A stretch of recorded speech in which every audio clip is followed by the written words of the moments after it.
केरल नाबालिकांको प्रति बर्बरता 5 वर्षरे 64 जनक द्वारा यौन निर्यातनार शिकार। आसंतु जानिबा एहार सर्विसेस खबर विषय। केरल रे जणे 18 वर्षीय नाबालिका गत 5 वर्ष मध्यरे 64 जनक द्वारा यौन शोषणर शिकार होइथिबा अभियोग हेबा परे मामला रुजु होईछि। काउंसलिंग अधिवेशन रे नाबालिका निजर पीड़ा प्रकाश करिबा परे शिशु कल्याण समिति तथा सीडब्ल्यूसी रो अभियोग क्रमे पथानमथिटा पुलिस एही मामला रुजु करिथिला। महिला समक्ष नामक एक स्वेच्छासेवी अनुष्ठान रो सदस्य माने नियमित क्षेत्र परिदर्शन रे नाबालिका घरे पहुंचीबा परे एही घटना सामना को आसीथिला।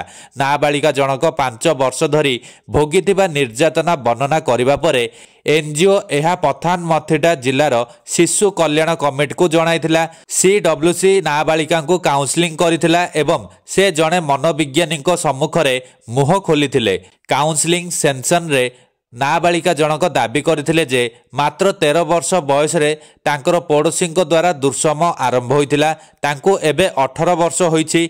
निज स्कूल रे क्रीडा रे सक्रिय थिबा नाबालिका जनक प्रशिक्षण अधिवेशन रे मध्य यौन निर्यातना भोगिथिले। से एहा मध्य कहिसंती जे तांकर किछि वीडियो प्रसारित होइथिला जाहाकु नै तांकु शोषण करा जायथिला। नाबालिकांको बयान पर वर्तमान सुधा 10 रु अधिक लोकंको अटक रखा जायछि। नाबालिकांको विस्तृत बयान रेकर्ड करा जिवो बोली पुलिस कहिछि। अभियोग दाखल करथिबा सीडब्ल्यूसी पथानमथिटा जिला अध्यक्ष एन राजीव कहिसंती जे कमिटी नाबालिकांको आवश्यक यत्न और सुरक्षा प्रदान करिवो।